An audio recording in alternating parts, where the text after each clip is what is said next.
The snow fell in gentle whispers outside grandmother's cottage, each flake dancing its own silent ballet before settling on the windowsill where Emma pressed her nose against the cold glass. The world beyond had transformed into something from a dream, soft white blankets covering everything familiar, making the ordinary garden extraordinary. Inside, the grandfather clock in the hallway ticked its steady rhythm, marking the moments until Christmas morning, though Emma felt too excited to sleep. Beside her, 7-year-old Oliver fidgeted with the hem of his flannel pajamas, his eyes wide with the particular restlessness that comes to children on Christmas Eve. He had tried counting sheep, then counting snowflakes, then counting the roses on the wallpaper, but nothing could quiet the anticipation humming through his small body. Their grandmother had tucked them in hours ago with warm milk and stories, but sleep remained as distant as the stars hidden behind the snowy clouds. Emma, being 10 and therefore considerably more mature in her own estimation, had suggested they watch the snow together rather than toss and turn separately in their beds. She had wrapped them both in the patchwork quilt from the cedar chest, the one that smelled faintly of lavender and held 100 memories stitched into its colourful squares. They sat together in the window seat of the guest room, watching the world turn white and magical. The cottage stood at the edge of the village, where cobblestone streets gave way to forest paths, and the last street lamp cast its amber glow before darkness took over. Beyond their grandmother's garden, past the old stone wall covered in climbing roses now sleeping under snow, stretched a meadow that led to the woods. And beyond those woods, though Emma had only heard about it in stories, stood an abandoned train station that had once connected their small village to the wider world. Their grandmother had mentioned it that evening during dinner, her eyes taking on that distant, dreamy quality they sometimes held when she spoke of the past. She had told them how, as a girl, she would watch the trains arrive and depart, carrying travellers to mysterious destinations. The station had closed long ago, she said, but sometimes on special nights, if you listened very carefully, you could still hear the echo of a train whistle carried on the wind. Oliver had asked if they might hear it tonight, and their grandmother had smiled in that knowing way of hers, the smile that suggested she held secrets too wonderful to speak aloud. She had simply said that Christmas Eve was the most special night of all, when ordinary rules bent just a little to make room for magic. Now, as the children watched the snow accumulate in drifts against the garden fence, Emma noticed something peculiar. The snowfall, which had been steady and uniform, began to swirl in a specific direction, as though an invisible hand was stirring it toward the forest. The flakes danced and spiraled, creating patterns that drew the eye eastward, toward where the old station supposedly stood, hidden among the trees. Oliver saw it too. He sat up straighter, his breath fogging the window as he leaned closer. The wind carried a sound, thin, faint and far away, but unmistakable. It was the lonely, lovely call of a train whistle, pure and clear despite the distance and the muffling snow. The sound seemed to resonate in Emma's chest, stirring something deep and nameless, a longing for adventure mixed with the comfort of knowing something wonderful was about to begin. Without speaking, the children looked at each other. In that glance passed an entire conversation, the kind that siblings can have without words. They both knew what they wanted to do, what they needed to do. The whistle called again, more insistent this time, and Emma made the decision. She rose from the window seat, keeping the quilt wrapped around her shoulders, and retrieved their warmest coats from the dam wardrobe. Oliver needed no explanation. He pulled on his boots, the ones with the fleece lining that his mother had insisted he bring despite his protests that they made him look like a baby. Emma donned her own coat, a deep blue wool, one with silver buttons that caught the lamplight, and together they crept down the stairs, careful to avoid the third step that creaked. Their grandmother's door remained closed, soft snores emanating from within, and the children felt only a small pang of guilt at sneaking out. Somehow, they both sensed that this was meant to happen, that their grandmother's story had been less warning and more invitation. Emma left a note on the kitchen table, just in case, explaining they had gone to see the train and would return soon. She anchored it with the sugar bowl and hoped it would be enough. The cold struck them immediately when they opened the back door, but it was a clean, crisp cold that made their cheeks tingle rather than burn. The snow had eased to a gentle flutter, and the moon, nearly full, emerged from behind the clouds to light their way. They crossed the garden, their boots leaving the first tracks in the fresh snow, and climbed over the stone wall, using the familiar footholds they had discovered during summer visits. The meadow stretched before them, pristine and glowing in the moonlight. Emma took Oliver's hand, and together they walked through snow that came up to Oliver's knees, following the strange pull they both felt toward the forest. The trees at the forest's edge stood like silent sentinels, their branches heavy with snow, creating archways and tunnels that beckon the children forward. Inside the forest, the world became even more hushed. The snow had transformed the familiar paths into something from a fairy tale. Icicles hung from branches like crystal ornaments, and the moonlight filtering through the canopy created patterns of silver and shadow on the ground. Emma had walked these paths many times in summer, but now they seemed entirely new, as though the forest had put on its finest clothes for a special occasion. They walked for what felt like both minutes and hours, time becoming as fluid as the shadows around them. Oliver never complained about the cold or the distance, his hand warm in Emma's, his eyes wide with wonder at every snow-draped branch and frost-covered fern. They passed a frozen stream where the ice had formed in perfect, geometric patterns, and a clearing where deer tracks crisscrossed in intricate designs. Then, through the trees ahead, they saw light, not the cold white of moonlight, but warm, golden light that seemed to pulse with invitation and promise. The children quickened their pace, and the forest opened before them into a clearing they had never seen before. In its center stood the old train station, exactly as their grandmother must have remembered it from her childhood. The building was small but elegant, constructed of red brick with white trim that gleamed even under its coating of snow. A peaked roof sheltered a platform that ran alongside a set of train tracks, the rails catching the moonlight and seeming to glow with their own inner light. Lanterns hung from posts along the platform, their flames dancing behind glass panels, casting pools of warmth onto the snow-covered boards. But it was the train itself that stole their breath away.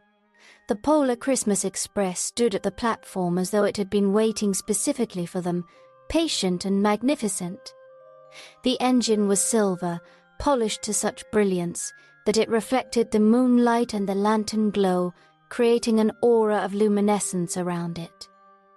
Steam rose from its stack in gentle puffs, and its windows blazed with that same golden light they had seen from the forest, promising warmth and comfort within.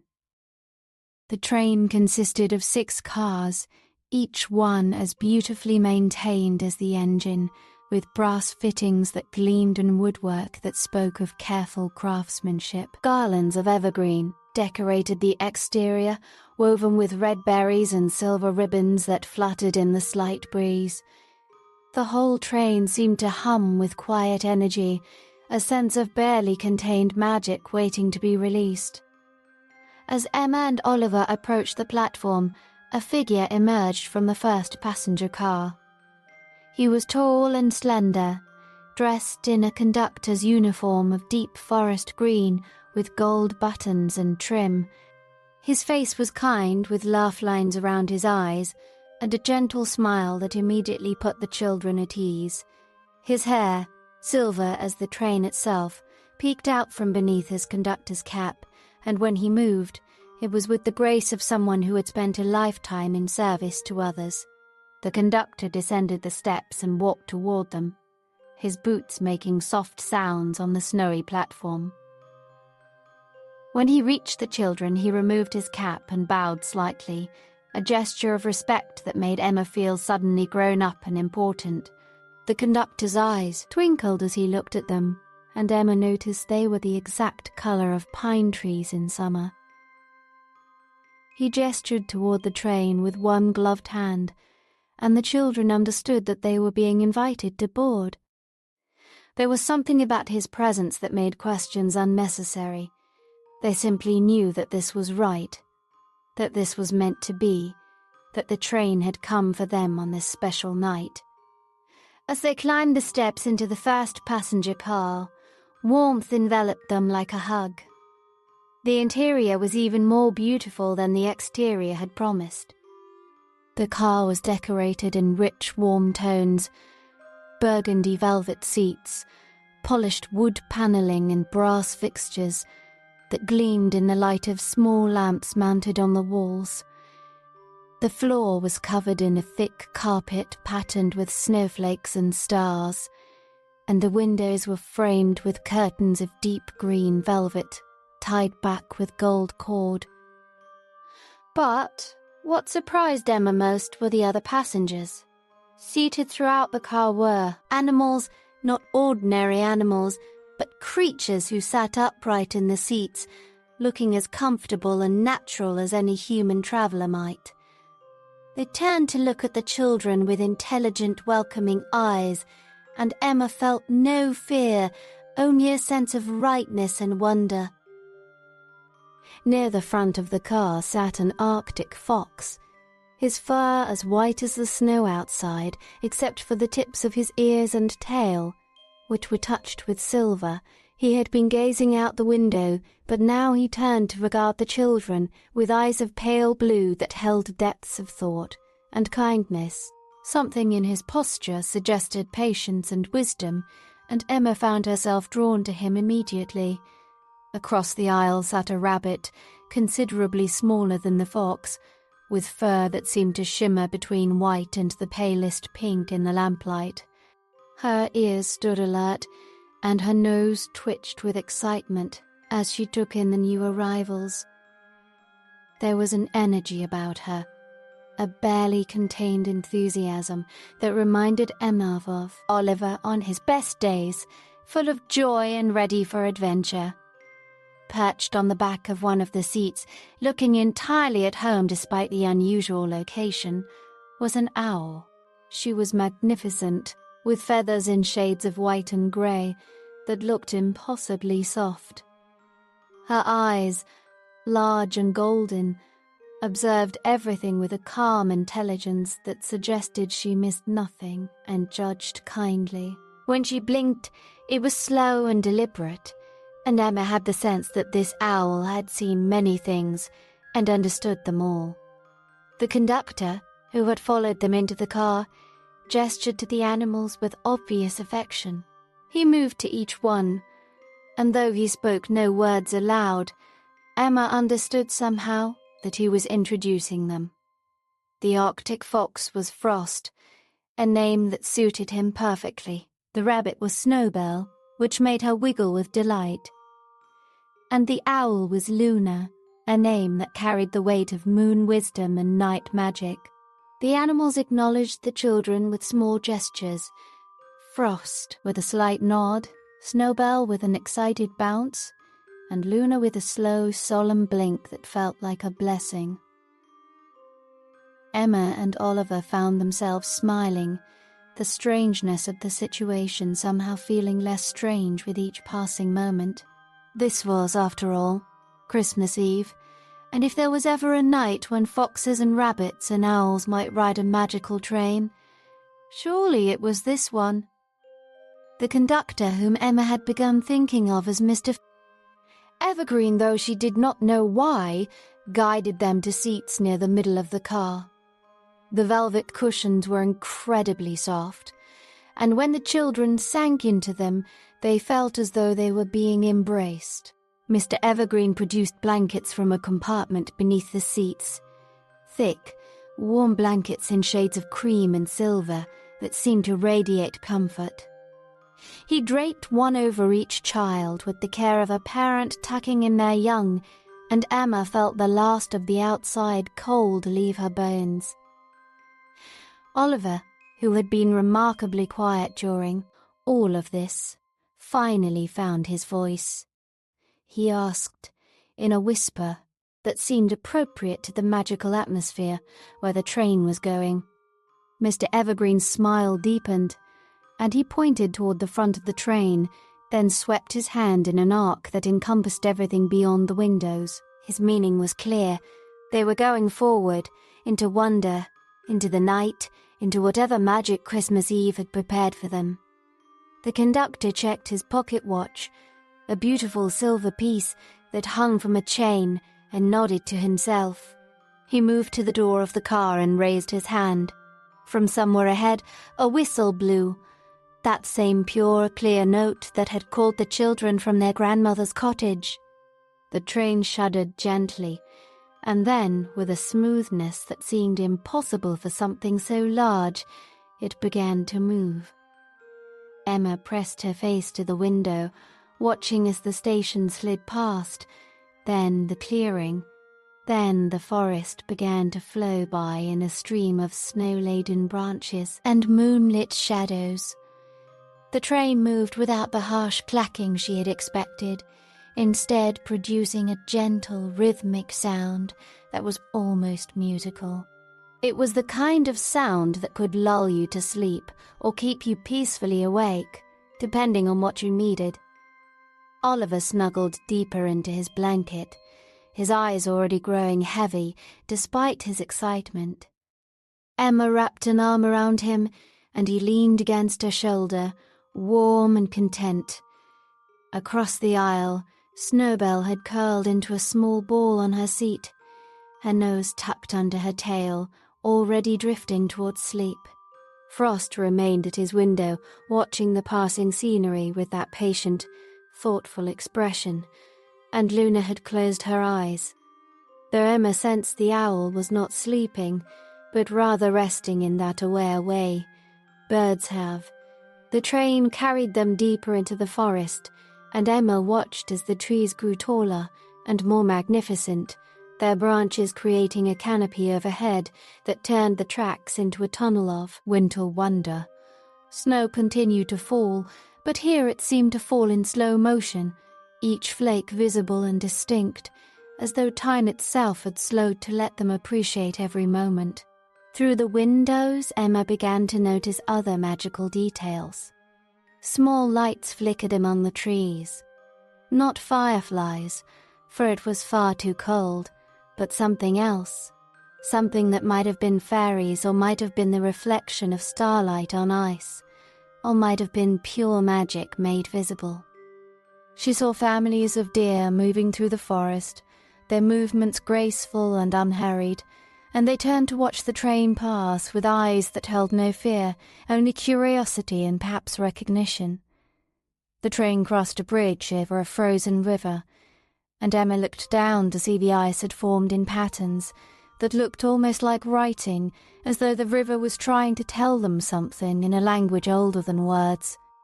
On the far bank, a fox, an ordinary red fox this time, sat watching them pass, and Emma wondered if it knew Frost, if they were perhaps cousins or old friends.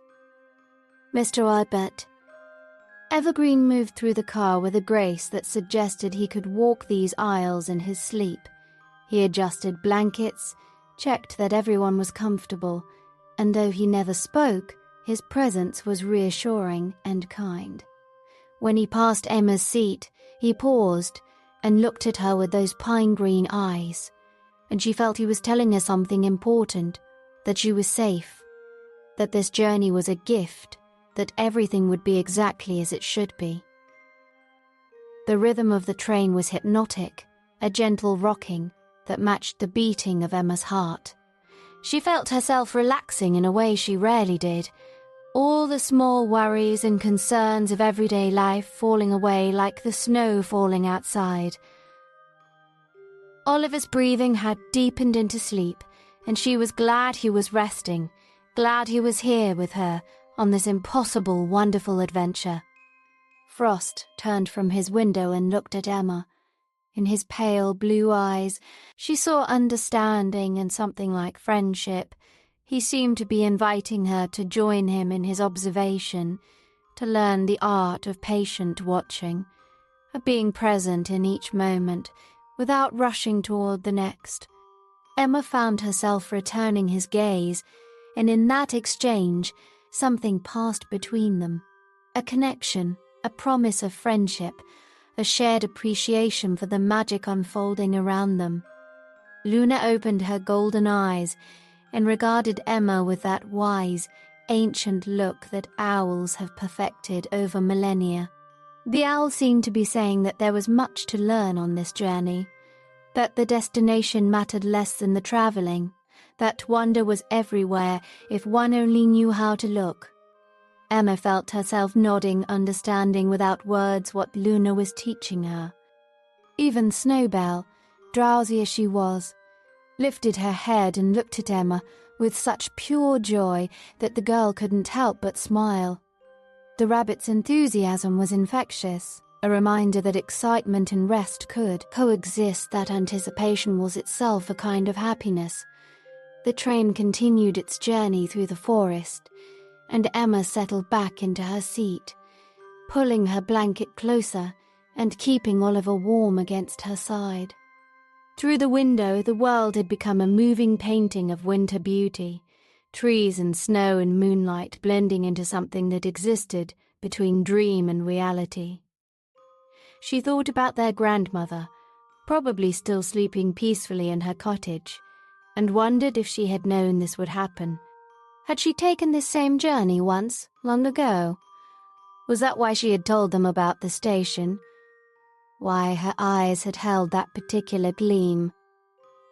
Emma suspected she knew the answer, and it made her love her grandmother even more. The warmth of the train car, the gentle rhythm of the wheels, the soft breathing of Oliver and the animals, the presence of Mr. Thister, Evergreen, moving quietly through the car, all of it combined to create a sense of perfect peace. Emma felt herself drifting, not quite into sleep but into that peaceful state between waking and dreaming, where anything seems possible and everything feels right. Outside, the forest continued to flow past, each tree a sentinel marking their passage into deeper magic. The snow fell steadily now, covering their tracks almost as soon as they were made, as though the train were travelling through a world being created, fresh in each moment. The moon sailed above them, keeping pace, a silent companion on their journey north. Emma closed her eyes. Just for a moment, and when she opened them again, the forest had changed. The trees were taller now, ancient and magnificent, their branches heavy with snow that sparkled like diamonds in the moonlight. The train had carried them far from the familiar woods near their grandmother's cottage, into a realm where ordinary rules no longer applied, where magic was as natural as breathing. This was just the beginning, Emma realized. The Polar Christmas Express had many miles to travel before they reached their destination, many wonders to show them, many lessons to teach. She felt ready for all of it, ready to learn and grow and experience whatever this magical night had in store. Beside her, Oliver murmured something in his sleep, a small smile on his face, and Emma knew he was dreaming good dreams. Across the aisle, Frost had returned to his window watching. Snowbell slept peacefully, and Luna kept her wise vigil. Mr. Evergreen stood at the front of the car, his hand on the door leading to the next car, looking ahead to whatever came next. The Polar Christmas Express rolled on through the winter night, carrying its precious cargo of children and animals deeper into the enchanted forest, toward adventures and discoveries that awaited them in the magical hours before Christmas morning. #The Polar Christmas Express, calming Christmas bedtime stories for kids. The train moved deeper into the enchanted forest, with the steady, soothing rhythm that had already become familiar to Emma. She had dozed lightly, her head resting against the cool window glass, but now she found herself fully awake as the world outside transformed into something even more extraordinary than before. The trees had grown impossibly tall, their trunks wider than any she had seen in her grandmother's woods, and their branches interlaced overhead to form a cathedral of winter splendor. Moonlight filtered through the canopy in silvery beams that seemed almost solid, like pillars of light supporting the forest ceiling.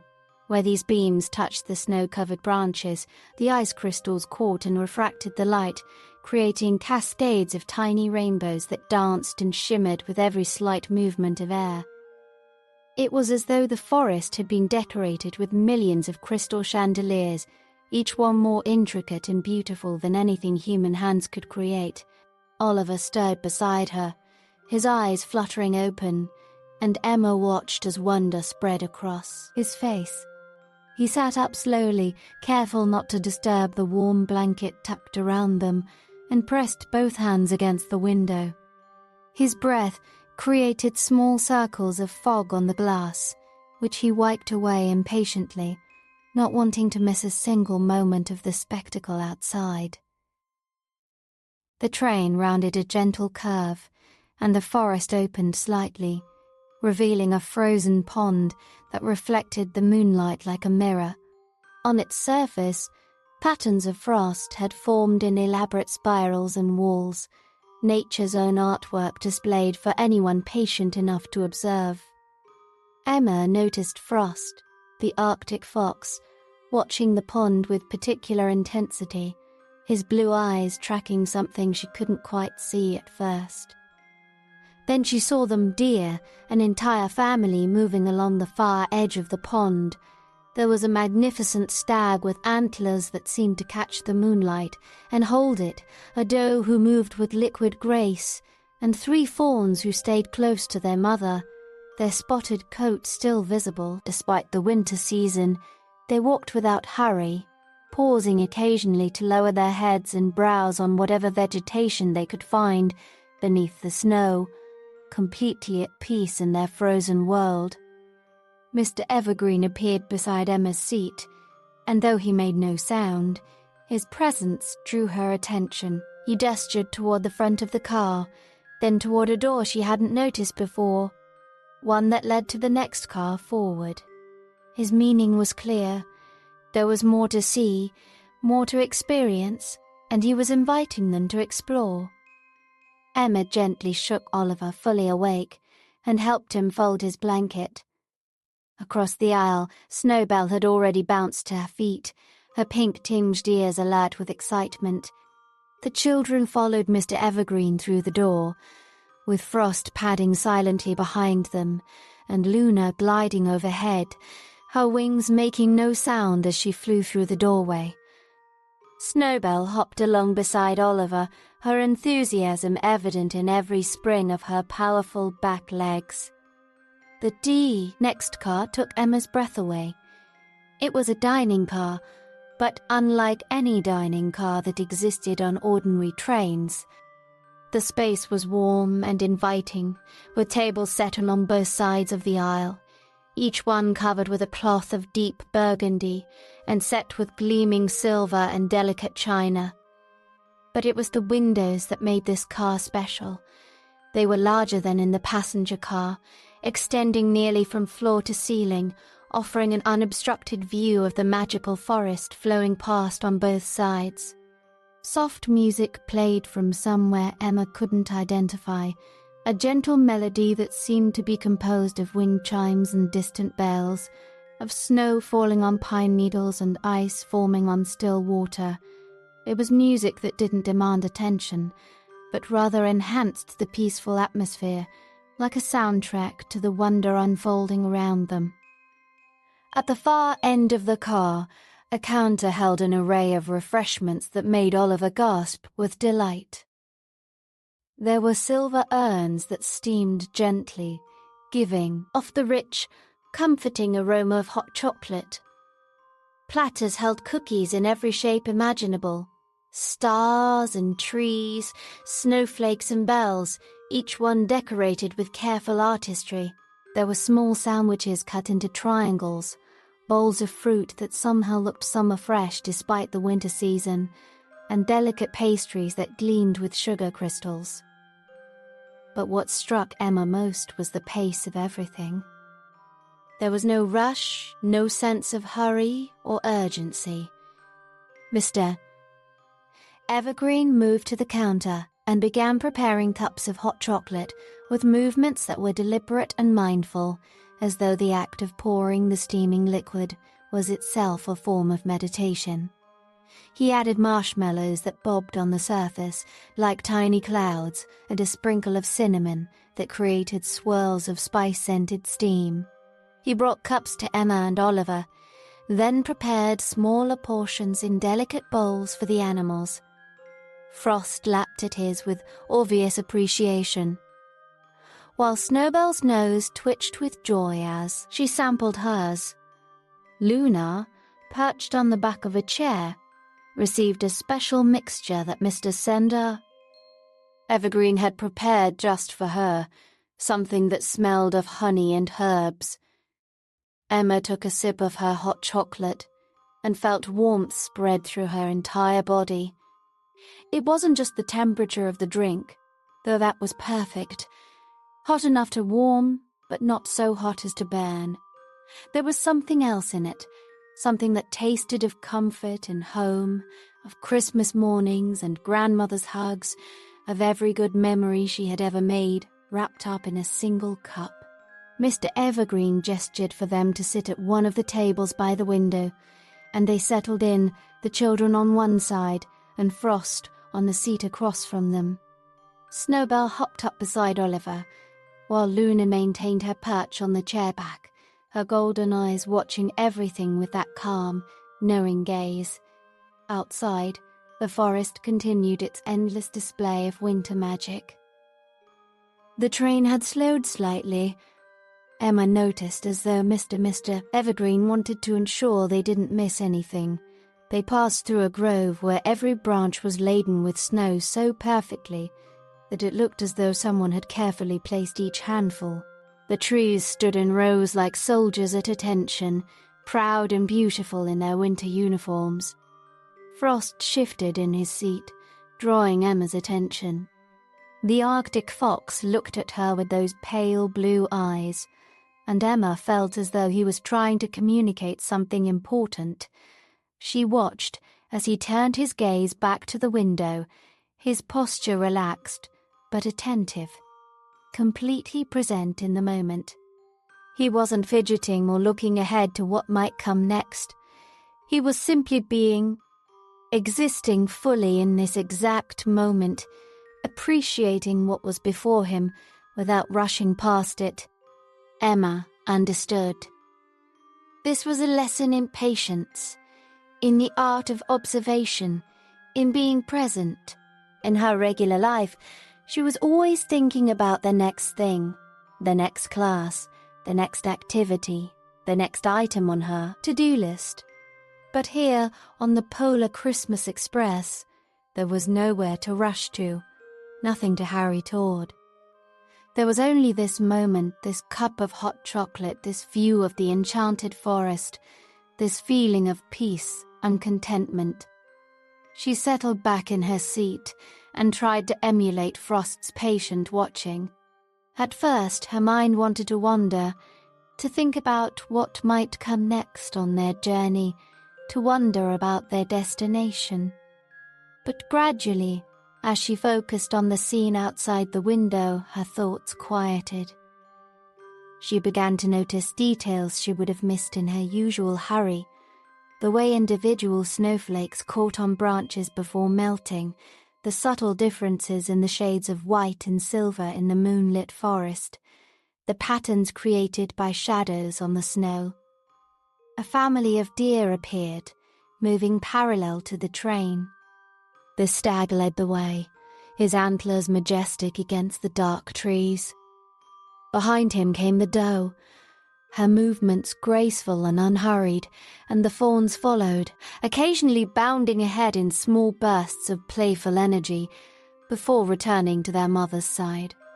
They seemed unafraid of the train, these magical deer, as though they recognized it as part of their enchanted world. Frost watched them with obvious appreciation, and Emma noticed how still he could be, how completely focused. The fox's breathing was slow and even, his body relaxed but alert. He was teaching her, she realized, without words or explicit instruction. He was showing her that patience wasn't about forcing yourself to wait, but about finding peace in the present moment, about appreciating what was rather than longing for what might be. Oliver, meanwhile, had struck up a friendship with Snowbell. The rabbit had finished her hot chocolate and was now sitting beside the boy, her nose twitching as she communicated in her own way. Emma watched as her brother carefully selected a cookie from the plate. Mr. Evergreen had brought to their table a star-shaped one with silver sugar crystals, and broke it in half. He offered one half to Snowbell, who accepted it with obvious delight, her small paws holding the cookie as she nibbled at it with tiny, precise bites. There was something beautiful in the exchange, Emma thought. Oliver, who could be impatient and sometimes thoughtless in his enthusiasm, was being gentle and considerate with Snowbell. He waited while she ate, not rushing her, not grabbing for his own half of the cookie until she had finished hers. The rabbit seemed to sense his kindness, and she moved closer to him, allowing him to gently stroke the soft fur between her ears. Mr. Evergreen returned to their table, carrying a basket. Emma hadn't noticed before. Inside were small bundles wrapped in cloth of various colours, red and green and gold and silver. Each bundle was tied with a ribbon and had a small tag attached. The conductor set the basket on the table and gestured to its contents, then pointed out the window. Emma looked at the tags and saw that each one had a name written in beautiful script, names like the squirrel family in the oak hollow, and the rabbits of the berry thicket, and the birds of the pine grove. She understood immediately. These were gifts for the woodland creatures they would pass on their journey, small tokens of kindness and care. Mr. Evergreen indicated that Emma, Oliver, and the animal passengers should help prepare more of these bundles. On the counter, he had set out supplies, small bags of seeds and nuts, dried berries, bits of carrot and apple, and squares of cloth in cheerful colours. The task was simple but meaningful.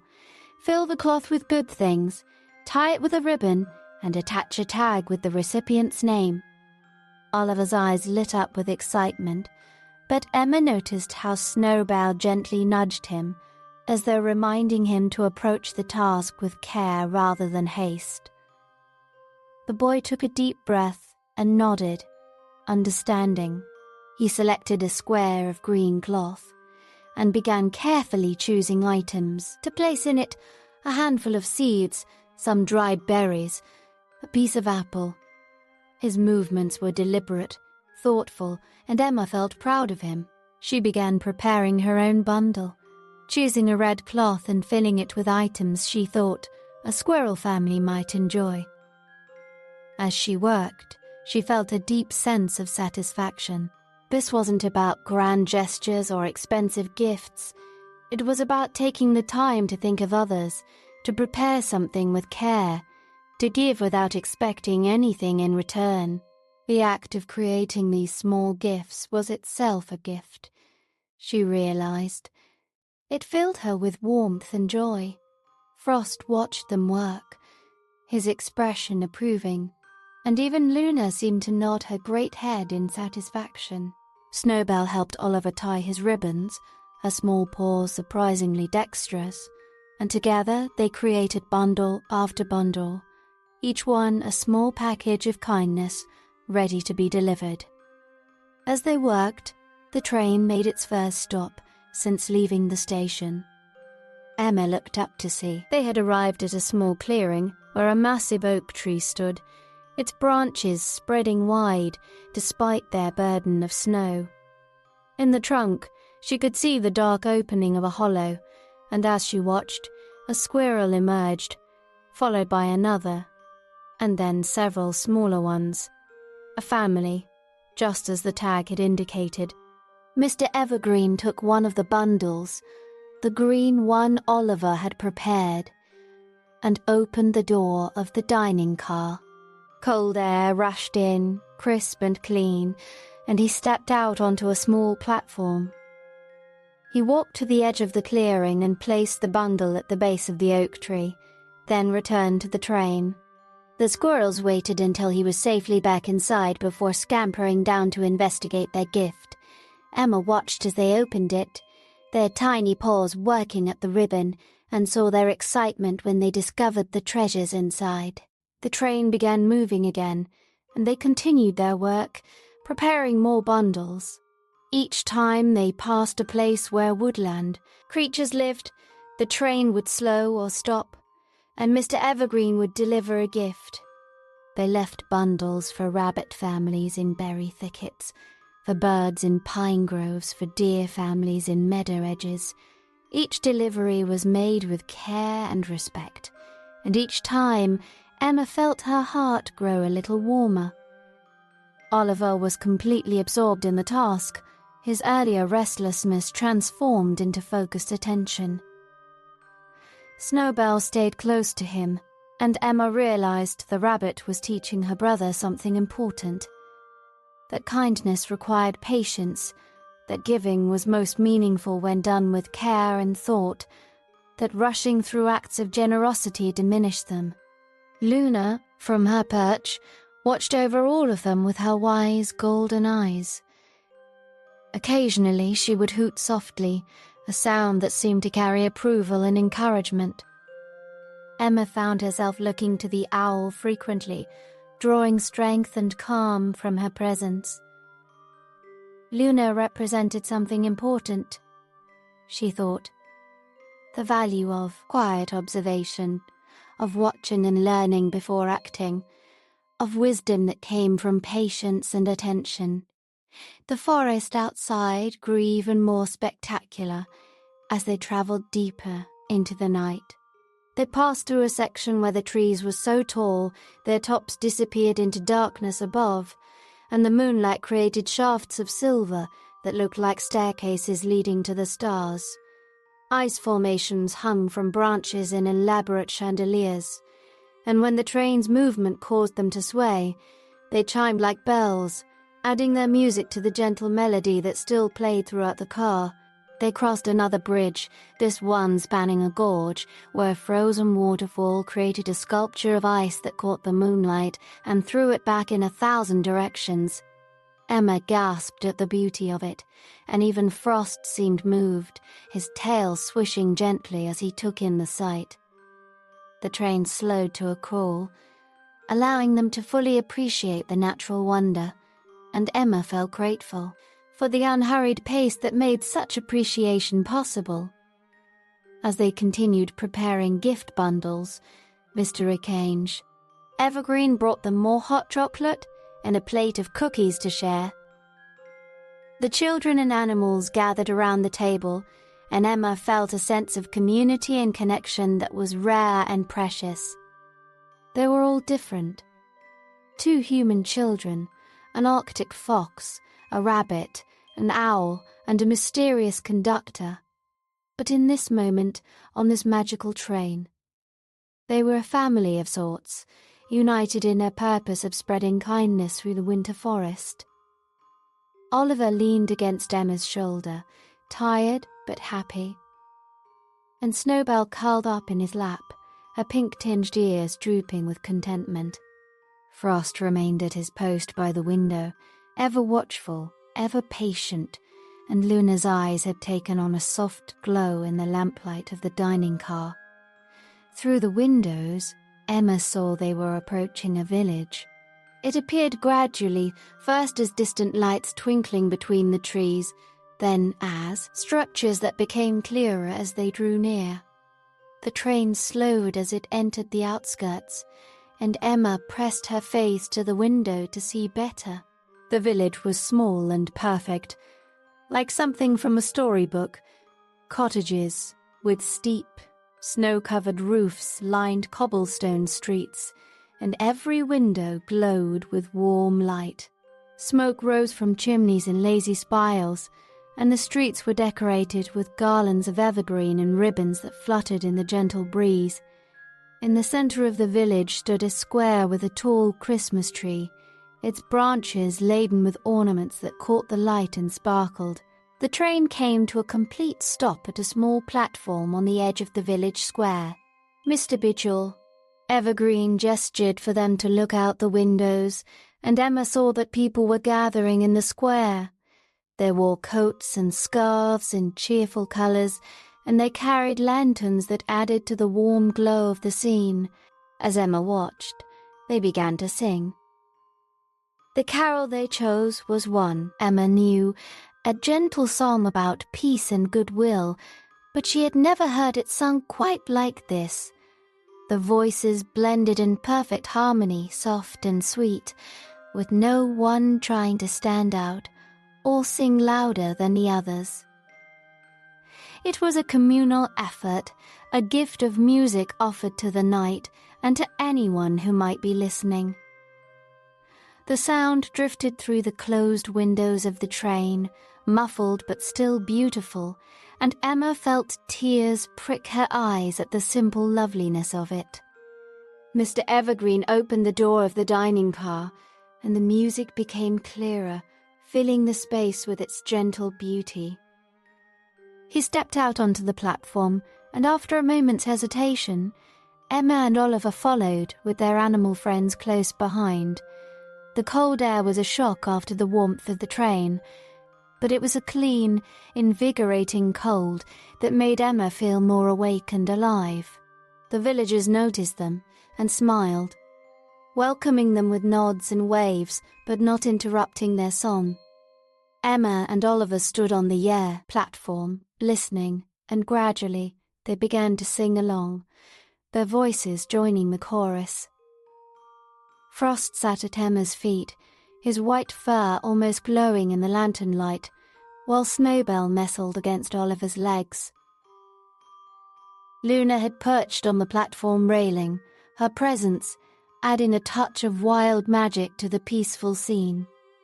When the carol ended, the villagers applauded softly, and several of them approached the platform.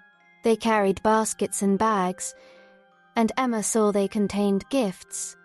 Not elaborate or expensive things, but simple, heartfelt offerings. There were knitted scarves and mittens, jars of preserves, small wooden toys, and bundles of cookies wrapped in cloth.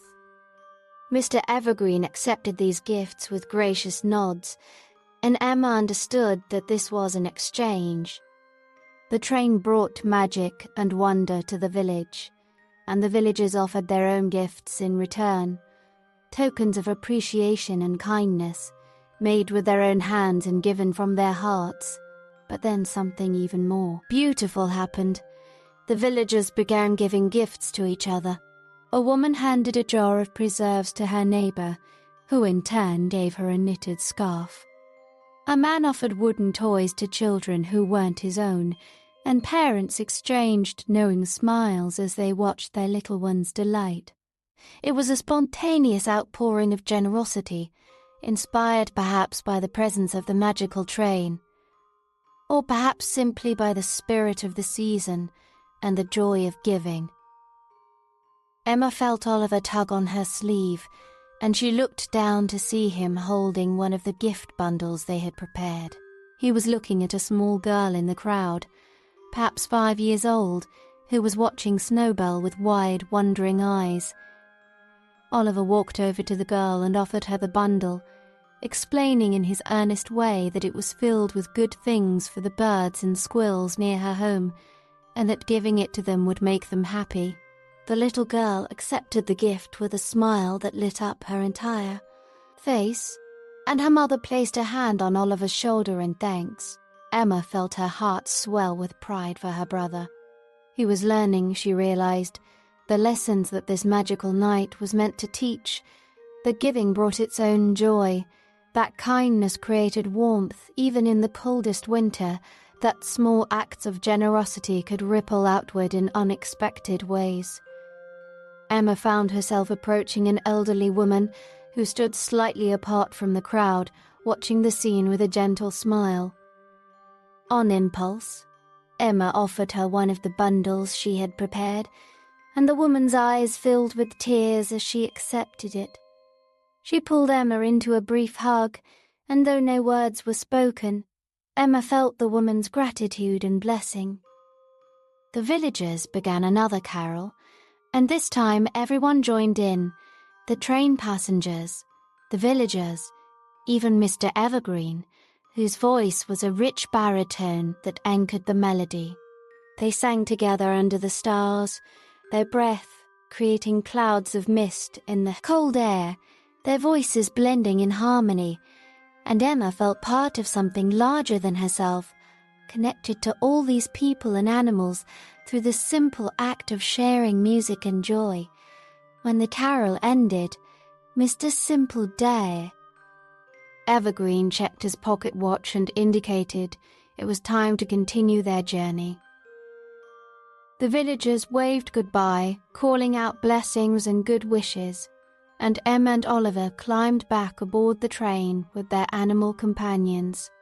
As the Polar Christmas Express pulled away from the village, Emma looked back to see the people still standing in the square, their lanterns creating a pool of warm light in the winter darkness.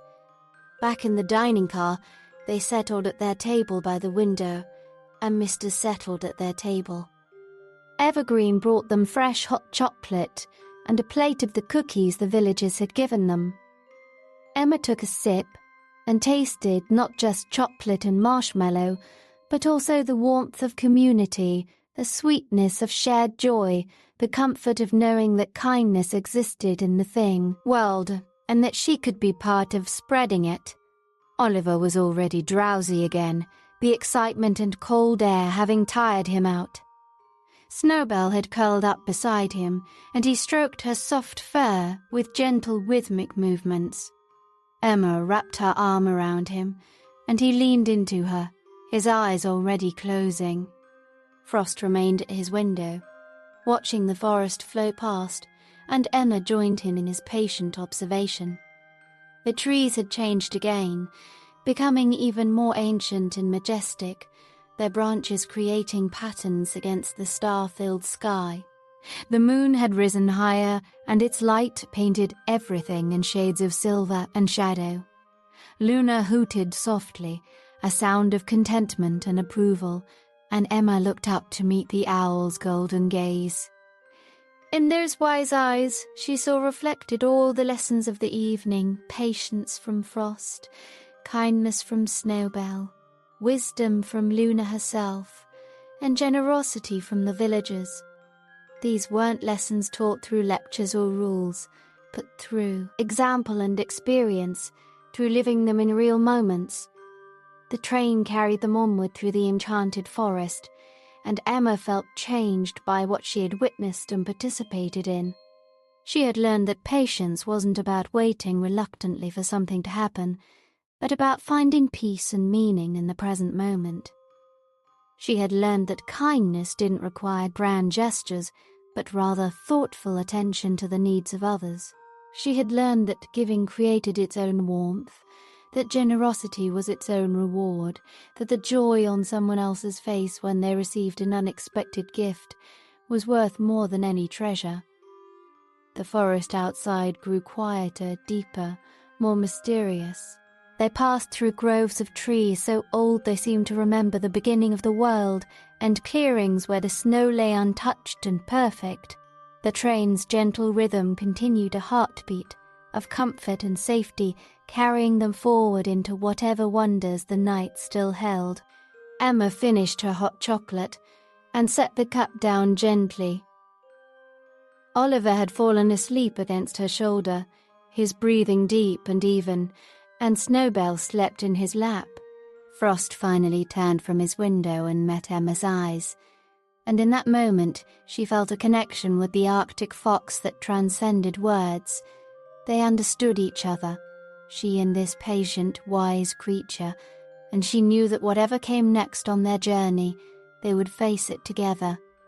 Mr. Evergreen dimmed the lights in the dining car slightly, creating an atmosphere of peaceful twilight. Luna settled more comfortably on her perch, her eyes half closed in contentment. The music that had been playing softly throughout their time in the car shifted to an even gentler melody, like a lullaby played on distant bells. Through the windows, Emma saw the first hints of something new on the horizon, a glow in the northern sky that was different from moonlight, different from starlight. It pulsed and shifted, ribbons of colour that danced against the darkness. Her heart quickened with excitement, but she remembered Frost's lesson about patience, about being present in each moment rather than rushing ahead to the next. There would be time for that wonder, she knew. For now she was content to sit in the warm dining car of the Polar Christmas Express, her brother sleeping peacefully beside her, surrounded by animal friends who had taught her so much, guided by a mysterious conductor who asked nothing but offered everything, travelling through an enchanted forest on the most magical night of the year. The train rolled on, carrying them deeper into wonder, and Emma closed her eyes, not to sleep but to better feel the moment, the warmth, the peace, the joy, the magic. When she opened them again, the northern lights were brighter, closer, and she knew their journey was about to enter a new phase of wonder. But that was for the next moment. This moment was perfect, exactly as it was. Hashtag the Polar Christmas Express, calming Christmas bedtime stories for kids. The glow on the northern horizon had been growing steadily brighter as the Polar Christmas Express continued its journey through the enchanted forest, and now Emma could see it was something far more magnificent than she had initially imagined. The sky ahead was beginning to shimmer and pulse with colours that seemed impossible, deep greens like the heart of an emerald, purples so rich they looked like velvet, and blues that ranged from pale aquamarine to the deep sapphire of twilight. Mr. Evergreen appeared beside their table, his pine-green eyes reflecting the coloured light that was now streaming through the windows. He gestured for Emma to follow him, and she gently shifted Oliver's sleeping form so that he rested more comfortably against the cushioned seat, Snowbell still curled protectively in his lap. The rabbit's ears twitched, but she didn't wake, content in her warm nest. The conductor led Emma through a door at the far end of the dining car, one she hadn't noticed before in the soft lamplight. Frost rose from his seat and padded after them, his white fur seeming to absorb and reflect the strange, beautiful light that was growing stronger with each passing moment. Luna spread her wings and glided silently behind them, her golden eyes wide with anticipation. The next car took Emma's breath away completely. It was an observation car, but unlike anything she could have imagined. The entire ceiling was made of glass, not flat glass, but a magnificent dome that arched overhead, offering an unobstructed view of the sky in all directions. The walls, too, were primarily glass, with only thin frames of polished wood and brass to hold the structure together. It was like being inside a giant snow globe, except instead of looking in, they were looking out at the vast wonder of the winter night. But what made this car truly special were the furnishings. Instead of regular seats, the floor was covered with thick plush cushions in shades of cream and silver, arranged in comfortable groupings that invited passengers to lie back and gaze upward. Soft blankets were folded neatly beside each cushion arrangement, and small tables held cups and carafes, ready to provide warm drinks to anyone who needed them. The lighting in the car was minimal. Just a few small lamps turned down to their dimmest setting, providing barely enough illumination to move safely, but not so much as to interfere with the view of the sky. The effect was magical, making Emma feel as though she were floating in the darkness, suspended between earth and heaven, with nothing but the thin shell of the train car between her and the infinite night. Mr. Evergreen gestured to one of the cushion arrangements near the center of the car, and Emma settled onto it, finding it even more comfortable than it had looked. The cushions seemed to mold themselves to her body, supporting her perfectly as she reclined and looked up through the glass dome. Frost curled up beside her, his warmth welcome in the cool air of the observation car, and Luna perched on a special stand nearby, positioned so she could see both Emma and the sky. The conductor moved through the car with his characteristic grace, and Emma heard soft sounds as he gently woke the other passengers and invited them to join in the observation car. Soon Oliver appeared, rubbing his eyes sleepily, with Snowbell hopping along beside him. Evergreen guided them to cushions near Emma, and Oliver immediately snuggled down, pulling a blanket over himself and the rabbit. Other passengers Emma hadn't yet met began to arrive, a family of mice who settled onto cushions near the front of the car, their tiny forms barely visible in the dim light, a pair of snow hares whose white fur gleamed softly, and a young red fox who looked around with wide, curious eyes before finding a spot near Frost. The observation car was filling with creatures great and small, all drawn by the promise of the spectacle that was about to unfold. Mr.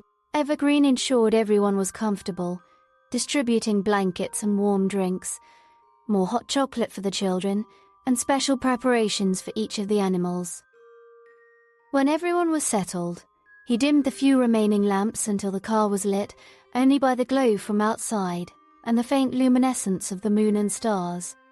And then, as if on cue, the northern lights truly began their dance.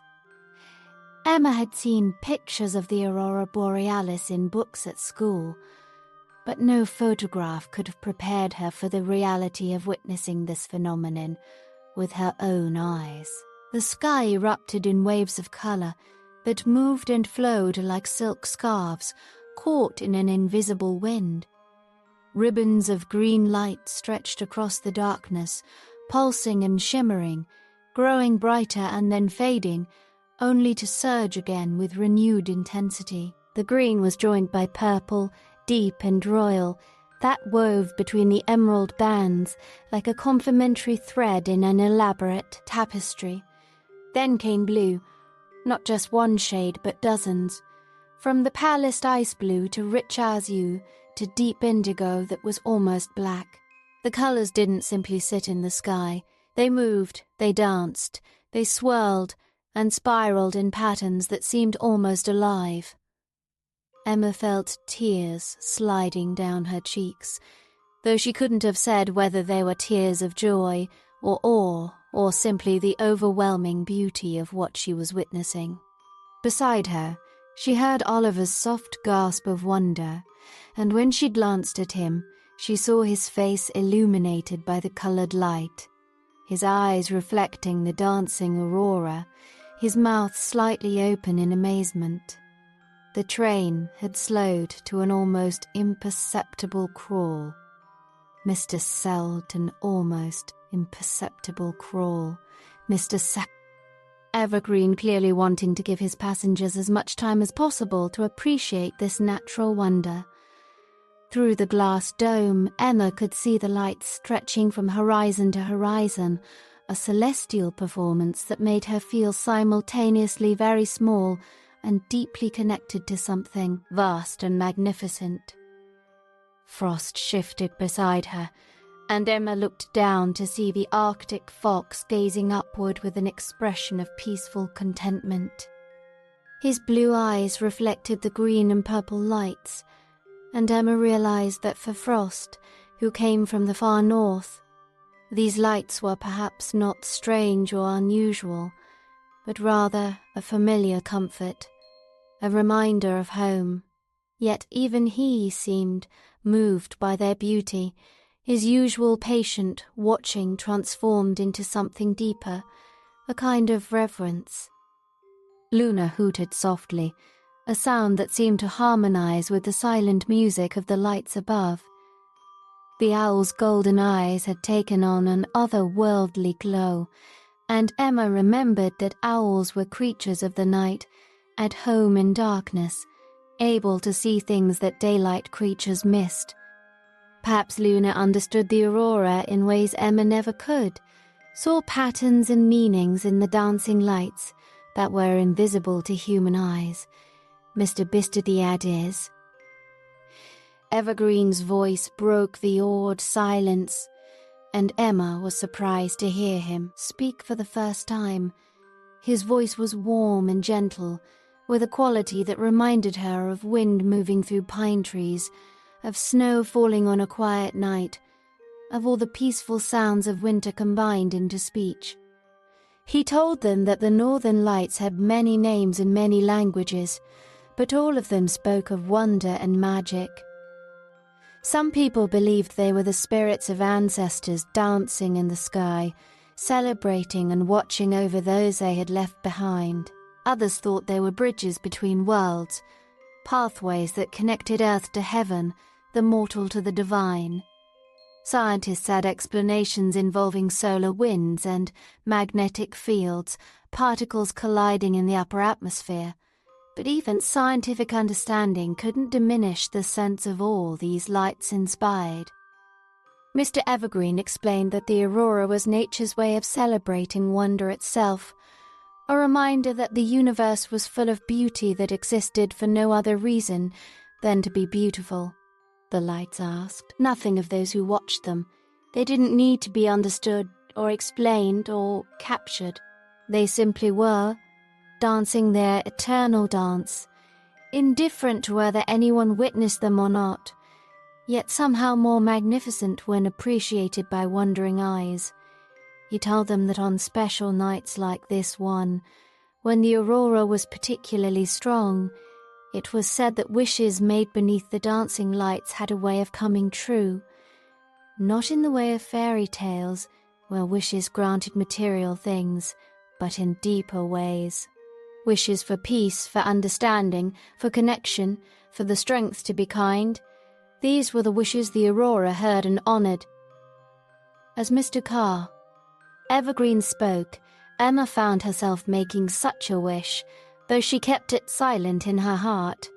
She wished for the ability to carry this feeling of peace and wonder back into her ordinary life, to remember in difficult moments that beauty existed, that magic was real, that the universe was fundamentally good and full of marvels.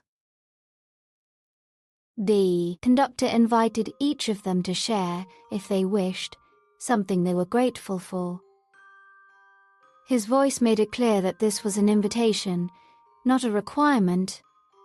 Anyone who preferred to remain silent was welcome to do so.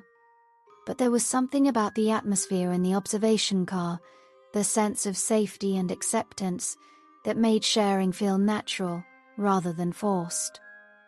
Oliver spoke first, his young voice clear in the darkness. He said he was grateful for his sister, for how she always took care of him and made him feel brave, even when he was scared. Emma felt her throat tighten with emotion, and she reached over to squeeze his hand. He was grateful too, he continued, for Snowbell, who had taught him that being gentle and patient made him stronger, not weaker. The rabbit, as if understanding, nuzzled against Oliver's cheek, and Emma saw her brother smile in the coloured light from above.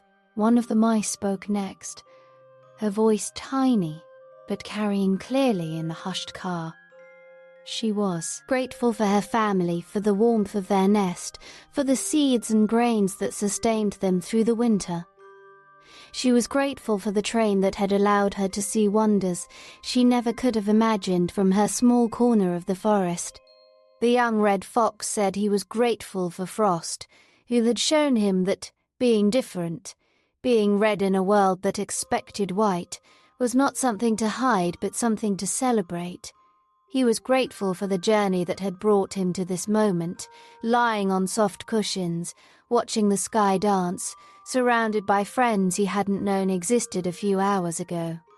Frost himself didn't speak aloud, but Emma felt something pass between them, a wordless communication that was somehow clearer than speech. The Arctic fox was grateful for patience, for the ability to be still and observe, for the wisdom that came from watching and waiting.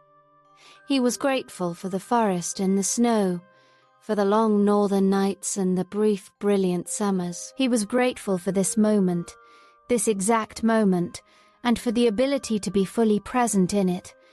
Luna's gratitude came in the form of a soft, melodious hoot that seemed to contain layers of meaning.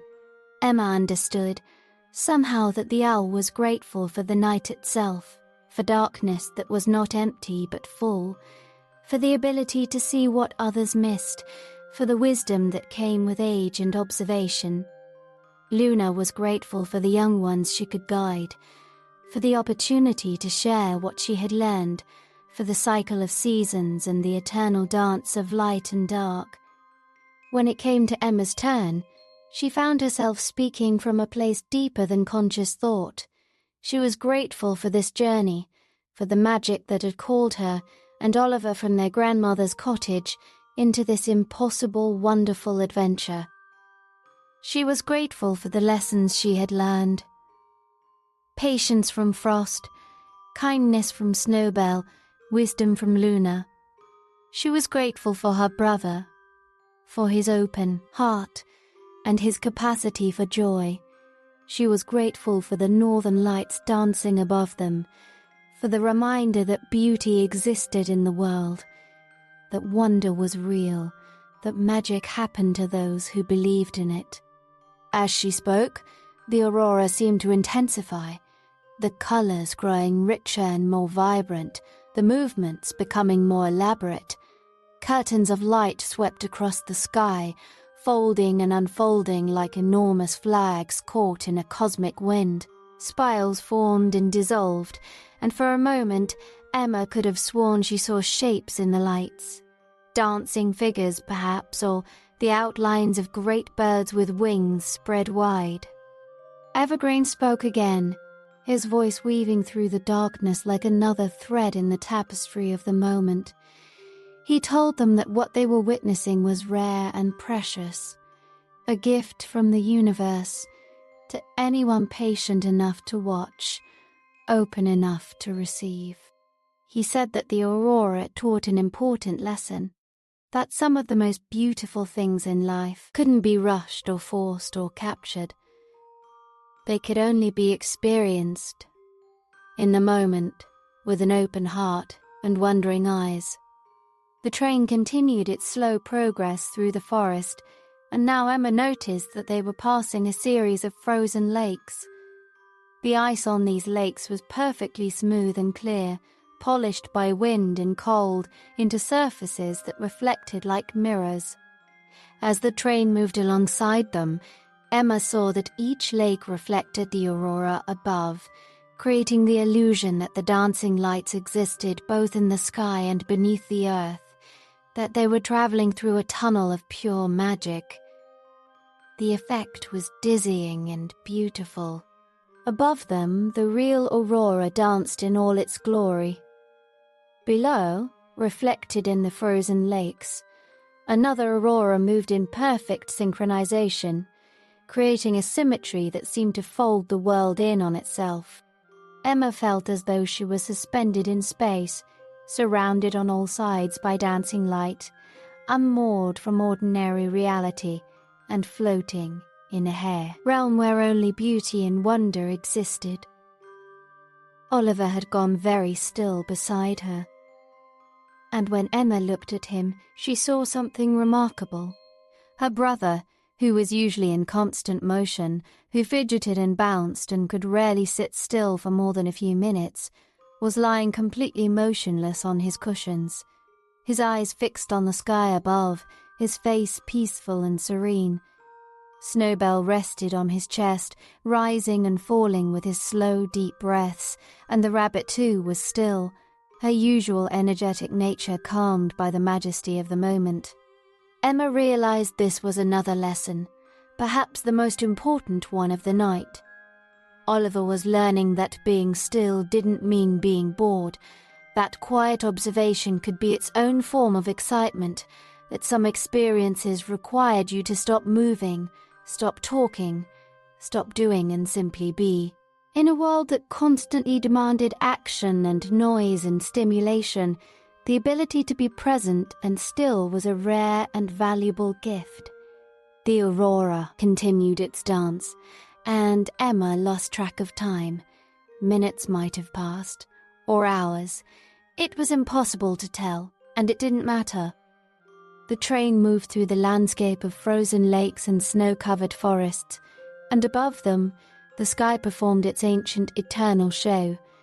The colours shifted and changed, now predominantly green, now purple, now blue, now a combination of all three that created shades Emma had never seen before, and couldn't have named. At one point, the lights formed what looked like a great spiral, starting from a point almost directly overhead and spreading outward in ever-widening circles. Emma watched, mesmerized, as the spiral grew and grew, until it seemed to encompass the entire visible sky. She felt as though she were looking up at a cosmic whirlpool, a vortex of light and color that could pull her up and out of the train, out of the world, into some other realm entirely. But instead of feeling frightened by this sensation, Emma felt peaceful. If the lights did pull her upward, she thought, she would go willingly, trusting that whatever lay beyond would be as beautiful as what she was witnessing now. It was a strange thought, but it filled her with a sense of acceptance and trust that she had never felt before. Frost shifted beside her, and Emma placed her hand on the fox's soft fur, drawing comfort from his solid, warm presence. The Arctic fox was her anchor, she realized, keeping her grounded even as her spirit soared with the dancing lights. He represented the earth while the aurora represented the sky, and she existed in the space between, connected to both. The train rounded a curve, and suddenly they were traveling along the shore of a much larger lake, one that stretched to the horizon.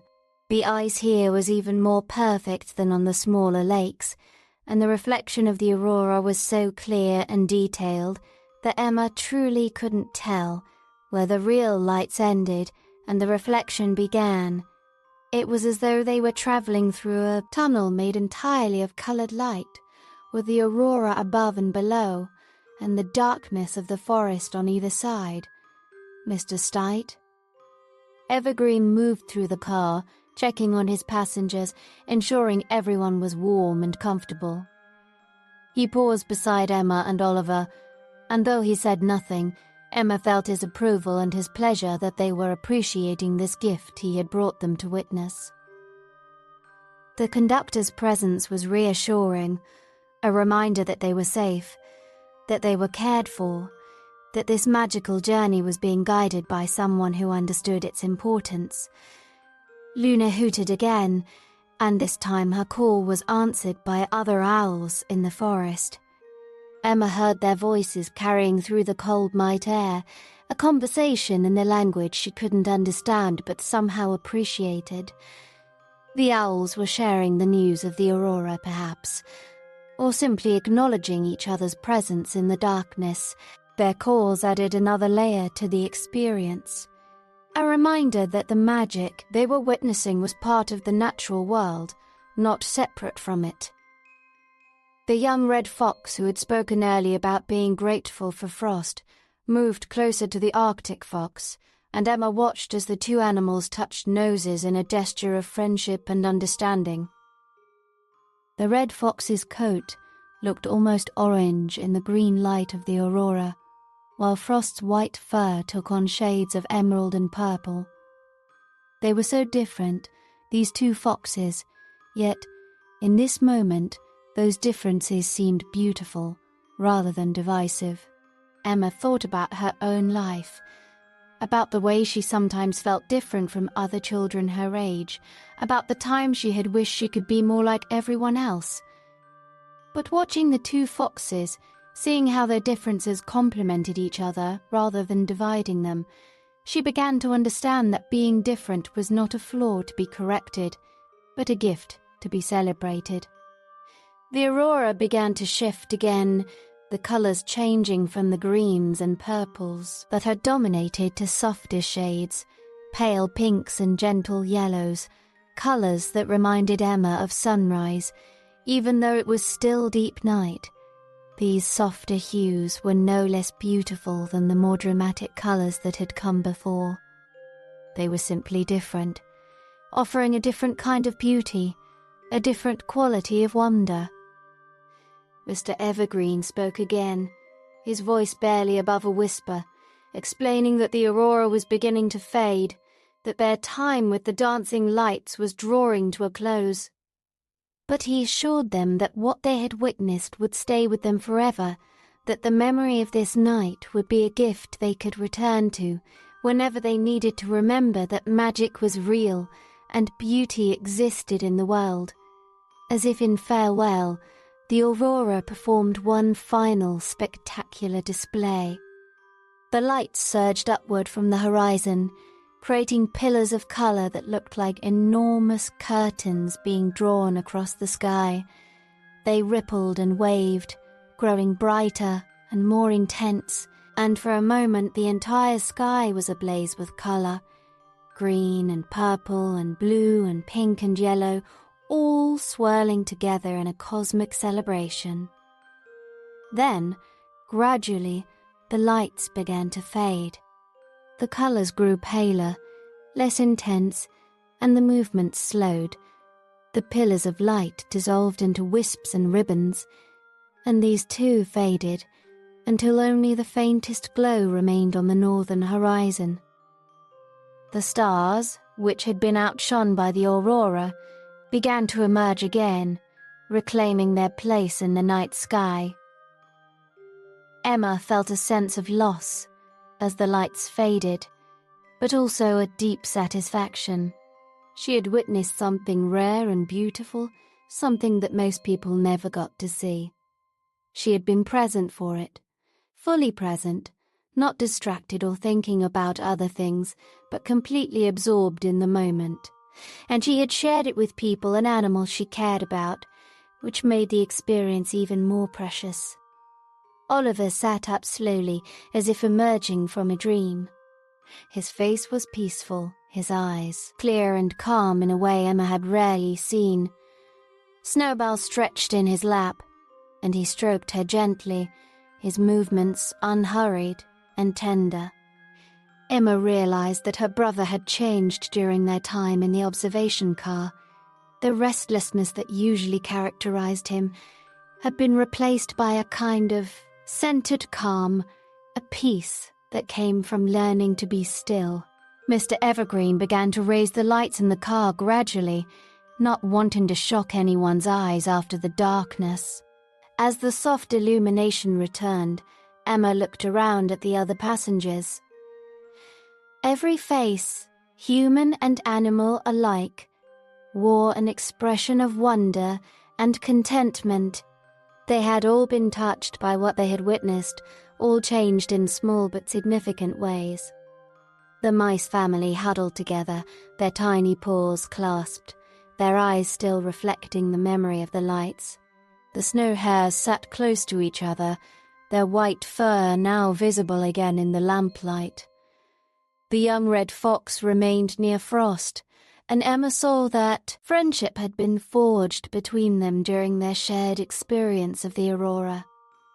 Luna spread her wings and flew a slow circle around the observation car, as if blessing everyone present, before returning to her perch. Her golden eyes met Emma's, and in that gaze, Emma saw acknowledgement and approval. The owl seemed to be telling her that she had learned well, that she had understood the lessons of the night, that she was ready for whatever came next. Mr. Evergreen moved to the front of the car and gestured toward the windows. Emma looked out and saw that the landscape had changed again. They had left the frozen lakes behind and were now travelling through a region where the trees were smaller and more scattered, and the ground rose and fell in gentle hills. The snow here seemed to glow with its own light, reflecting the starlight from above, and Emma realized they must be getting close to their destination. The conductor indicated that they should gather their blankets and prepare to move to the next car.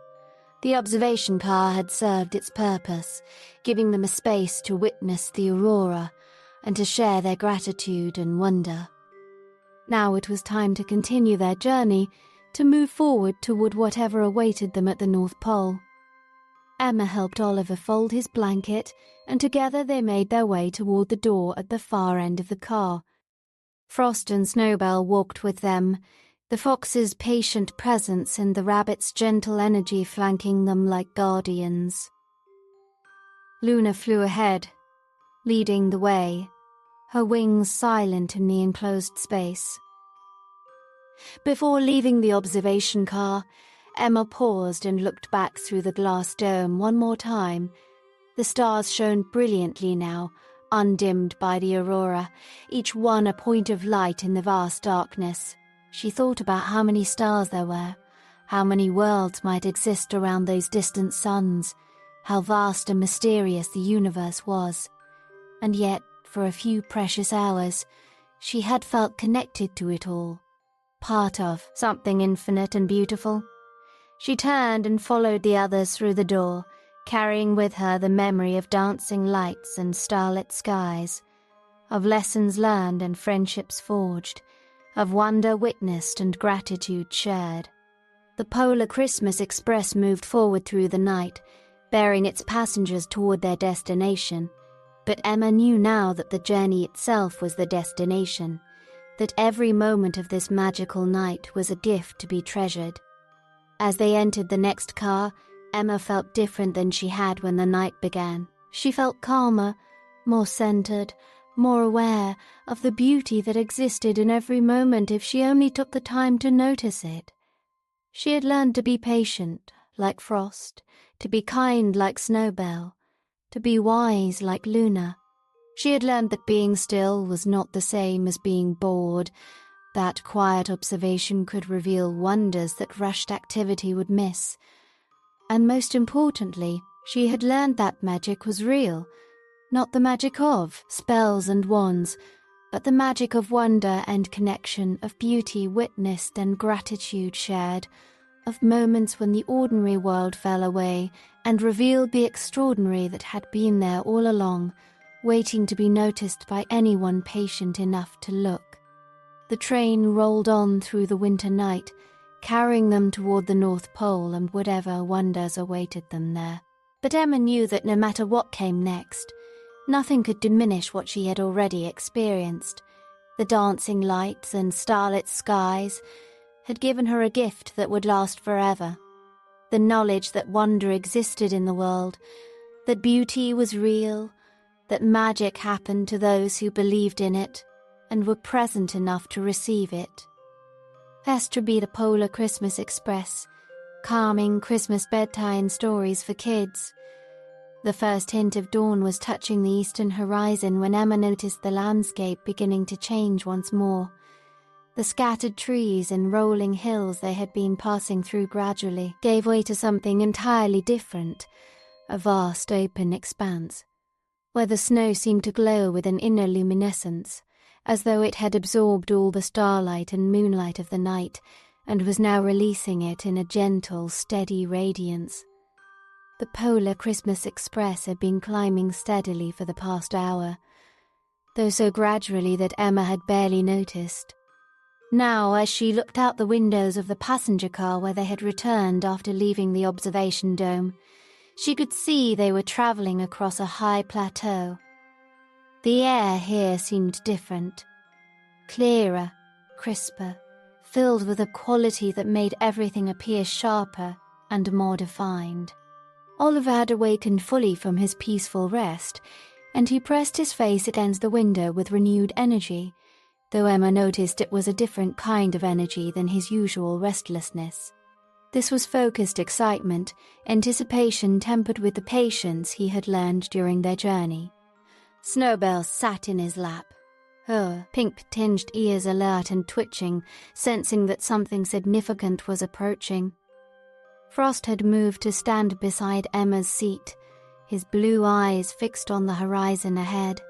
There was something in his posture, a kind of recognition perhaps, or homecoming, that suggested the Arctic fox knew this place, that they were entering his realm.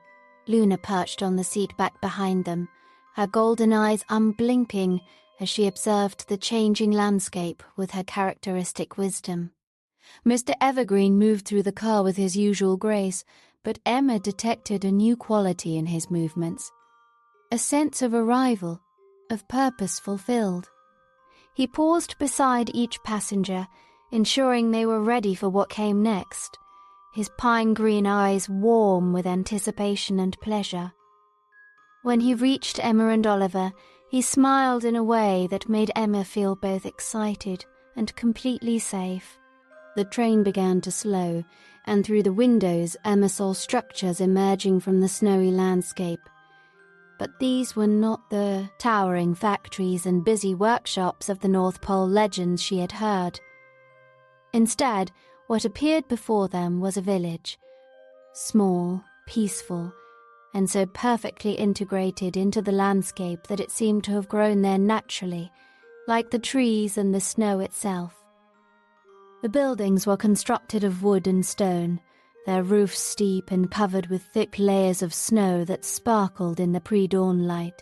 Smoke rose from chimneys in lazy spirals, and warm light glowed from windows, creating pools of golden radiance that spilled out onto the snow. The village was arranged in a gentle circle around a central square, and in that square stood a magnificent tree, not decorated with elaborate ornaments, but simply beautiful in its natural state, its branches heavy with snow that caught the light and threw it back in 1,000 tiny rainbows. As the train pulled into a station, a simple platform of wood and stone that looked as though it had been there forever, Emma saw figures emerging from the buildings. They were not the frantic, hurrying elves of storybooks, rushing to meet impossible deadlines and fill endless orders. Instead, they moved with calm purpose, their pace unhurried, their expressions peaceful and welcoming. The helpers, as Emma found herself thinking of them, were diverse in appearance. Some were tall and slender, others short and round. Some had pointed ears, and others did not. They wore clothes in shades of deep green and burgundy, warm browns and soft creams, all practical and comfortable rather than costume-like. What united them was an air of contentment, of people who loved their work and did well without stress or hurry. Mr. Evergreen opened the door of the passenger car, and the cold air that rushed in was different from any cold Emma had experienced before. It was clean and pure, invigorating rather than harsh, the kind of cold that made you feel more alive rather than uncomfortable. She took a deep breath and tasted snow and pine, cinnamon and something else, something that might have been magic itself. If magic had a flavor.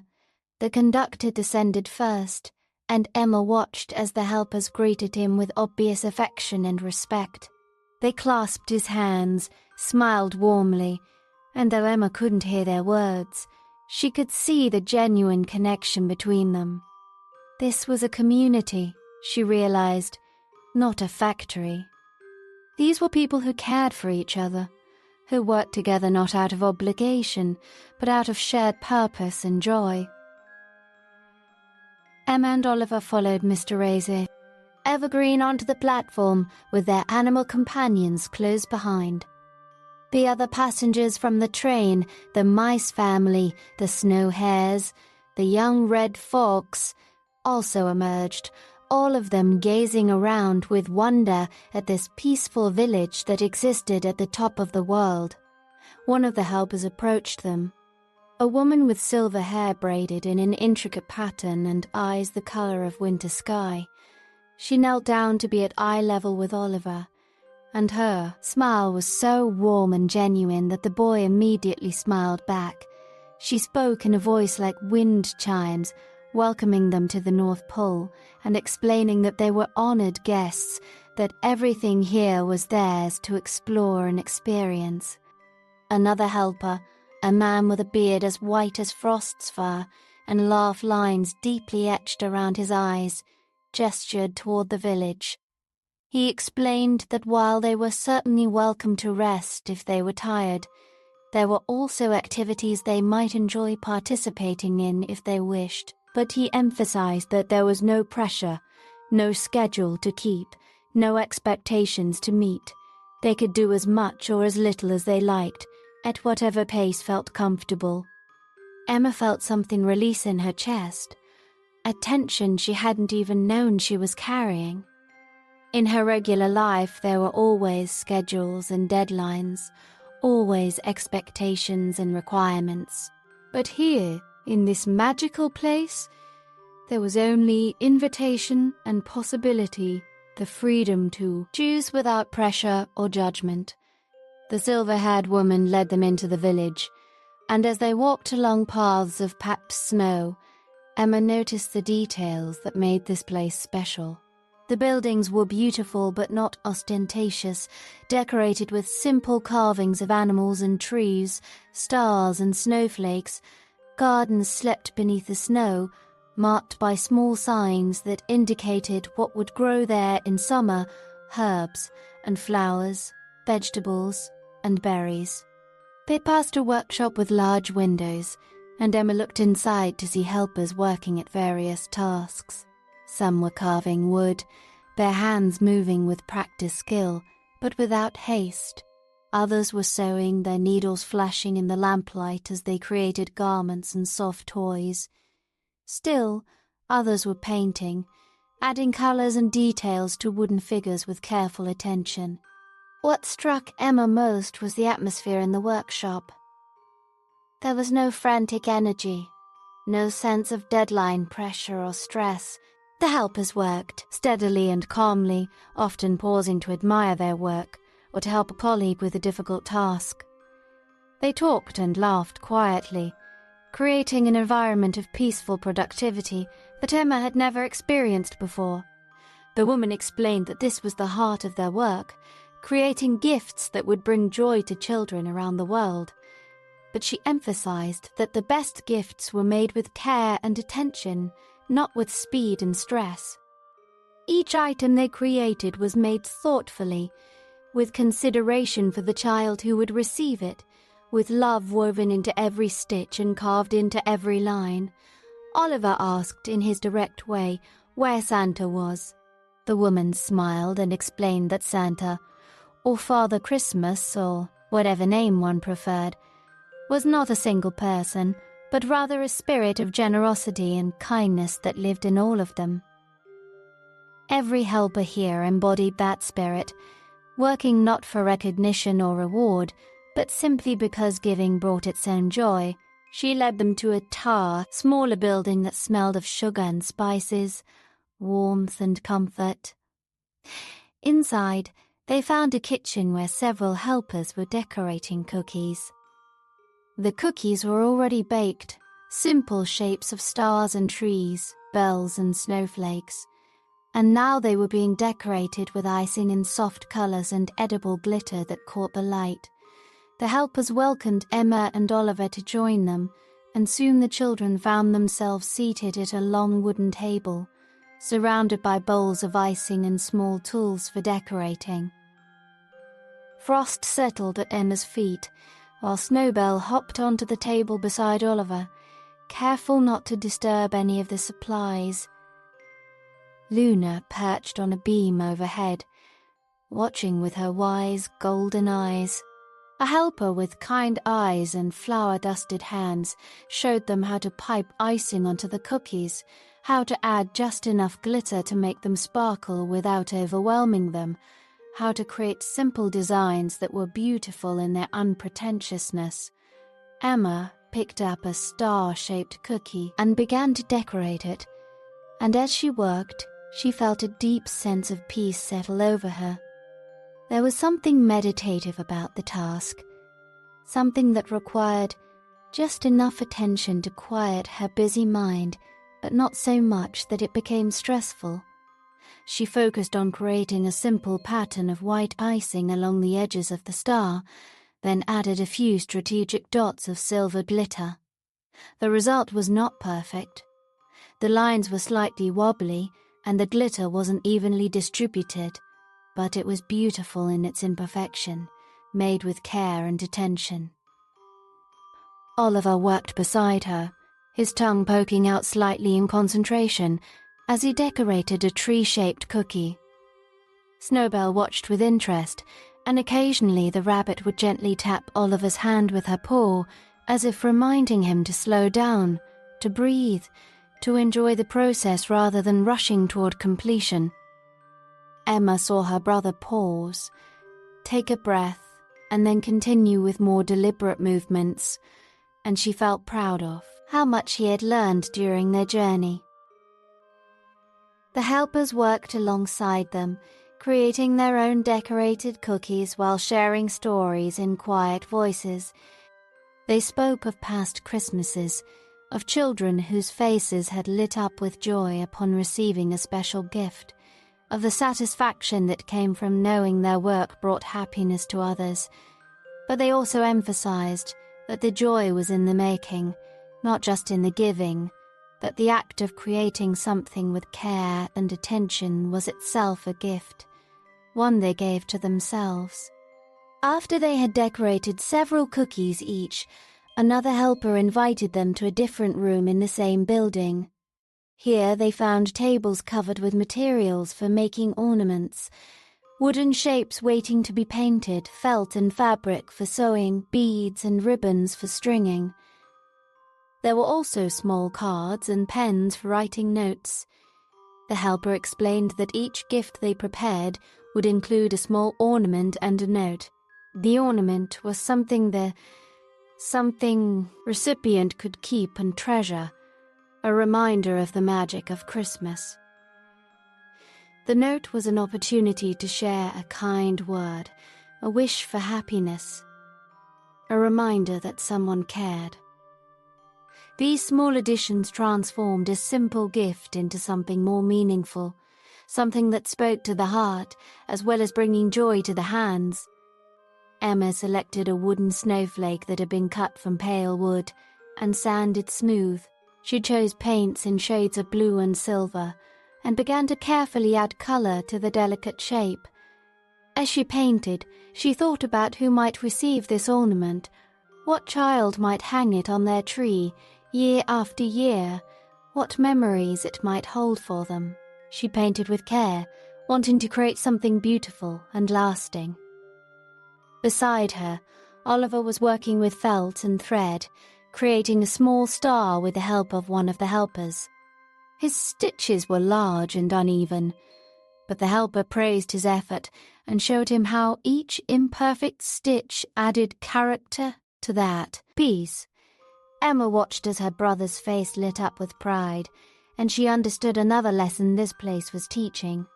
That perfection was not the goal, that the value of handmade things lay in the care and attention invested in them, not in flawless execution. Frosted moved to sit beside the fireplace that warmed the room, and Emma noticed that several of the helpers had paused in their work to gently stroke his white fur. The Arctic fox accepted their attention with his characteristic patience, and Emma saw that he was teaching them the same lessons he had taught her. About being present, about appreciating the moment, about finding peace in stillness. Luna had found a perch near one of the windows, and she sat there like a guardian, watching over everyone in the room. Occasionally a helper would approach her with a question. Emma couldn't hear what they asked, but she saw Luna's slow, deliberate blinks, her slight movements of head or wing, and she understood that the owl was offering guidance and wisdom to those who sought it. Snowbell had hopped down from the table and was now moving among the helpers, bringing smiles to their faces with her gentle presence. The rabbit would pause beside someone who seemed tired or discouraged, and simply sit there, offering comfort through her presence. Emma saw how the helpers would reach down to stroke Snowbell's soft fur, and how their expressions would soften, their shoulders relax, as they drew strength from the small creature's peaceful energy. When Emma finished painting her snowflake ornament, she set it aside to dry and moved to the table where cards and pens waited. She selected a card with a simple design of stars on its cover and opened it to the blank interior. For a moment, she sat with pen poised, thinking about what to write. Then the words came, flowing from her heart onto the page. She wrote about wonder and magic, about the importance of believing in beautiful things, about how the true gifts of Christmas were not things that could be wrapped and placed under a tree, but rather moments of connection and joy, memories made and treasured, love given and received. She wrote about patience and kindness, about the lessons she had learned on her journey aboard the Polar Christmas Express. When she finished, she read over what she had written and felt satisfied. These were words that came from a place of genuine feeling, words that might bring comfort or inspiration to whoever read them. She carefully attached the card to the painted snowflake ornament with a ribbon, creating a small package that was simple but meaningful. Oliver had finished his felt star and was now writing his own note. His letters large and slightly crooked, but readable. Emma leaned over to see what he had written, and her eyes filled with tears at the simple message, "You are special, and someone loves you. Have a happy Christmas." It was so perfectly Oliver, direct, honest, and full of heart. The helper who had been working with them gathered the ornaments and notes they had created, and explained that these would be added to gifts being prepared for children who might not otherwise receive much at Christmas. She emphasized that what Emma and Oliver had made would bring real joy to real children, that their effort and care mattered, that they had contributed something meaningful to the world. Emma felt a warmth spread through her chest that had nothing to do with the fire in the fireplace. She had helped someone, had created something that would bring happiness to a child she would never meet. And the joy she felt in that moment was its own reward, needing no recognition or thanks. The silver-haired woman who had first greeted them appeared in the doorway and invited them to come outside. The sun was rising now, painting the sky in shades of pink and gold, and she wanted them to see the village in the light of Christmas morning. They bundled into their coats and followed her out into the crisp morning air. The village was even more beautiful in the dawnlight, the snow sparkling as though dusted with diamonds, the smoke from chimneys rising straight up in the still air. The great tree in the central square seemed to glow with its own inner light, and Emma realized that it was decorated after all, not with artificial ornaments, but with ice crystals that had formed naturally on its branches, each one unique and perfect. The helpers were gathering in the square, and Emma and Oliver joined them, along with all the passengers from the train. Mr. Evergreen stood near the tree, his presence commanding but gentle, and when everyone had assembled, he raised his hands for attention. Though he spoke no words aloud, Emma understood his message as clearly as if he had shouted it. He was thanking them for their journey, for their openness to wonder, for their willingness to learn and grow. He was reminding them that what they had experienced this night was real, that the lessons they had learned were true, that the magic they had witnessed existed not just in this special place, but everywhere, for those with eyes to see it. The helpers began to sing, and their voices rose in harmony, creating a sound that was both joyful and peaceful, celebratory and calming. It was a song about light returning after darkness, about hope renewed, about the eternal cycle of seasons and the promise that spring always followed winter. Emma found herself singing along, though she had never heard the melody before, and Oliver's voice joined hers, clear and true. As they sang, the sun continued to rise, and its light touched the top of the great tree, then spread downward, illuminating branch after branch, making the ice crystals sparkle and shine. It was as though the tree itself was being lit from within, becoming a beacon of hope and joy that could be seen for miles across the snowy plateau. When the song ended, the helpers began to disperse, returning to their various tasks with the same calm purpose Emma had observed earlier. But several of them approached the train passengers with small packages, gifts to carry home as reminders of their journey. Emma received a small carved wooden fox, its features so perfectly captured that it could have been Frost himself, frozen in time. Oliver received a felt rabbit, soft and pink-tinged, unmistakably meant to represent Snowbell. The silver-haired woman pressed something into Emma's hand, a small glass globe that contained a miniature scene of the Polar Christmas Express travelling through a snowy forest. When Emma shook it gently, tiny flakes swirled inside, and she could almost hear the gentle rhythm of the train's wheels, almost feel the peace and wonder of their journey. Mr. Evergreen appeared beside them and gestured toward the train, which waited at the platform, steam rising gently from its silver engine. It was time to return home. Emma understood. Time to carry the lessons and memories of this magical night back to their ordinary lives. As they walked toward the train, Emma felt a complex mix of emotions. She was sad to leave this peaceful place, this village where everything moved at a comfortable pace, and kindness was woven into every action. But she was also eager to return home, to share what she had learned with her grandmother, to begin living differently based on what she now understood. Frost walked beside her, and when they reached the train, the Arctic fox paused and looked up at her with his pale blue eyes. In that gaze, Emma saw goodbye and blessing, farewell and encouragement. She knelt down and wrapped her arms around the fox's neck, burying her face in his soft white fur, and whispered her thanks for all he had taught her about patience and presence. Oliver was saying his own goodbye to Snowbell the rabbit, nuzzling against his cheek, as the boy promised to remember her lessons about kindness and gentleness. Luna swooped down from wherever she had been perched and landed on Emma's shoulder, her golden eyes meeting the girls for one last moment of connection.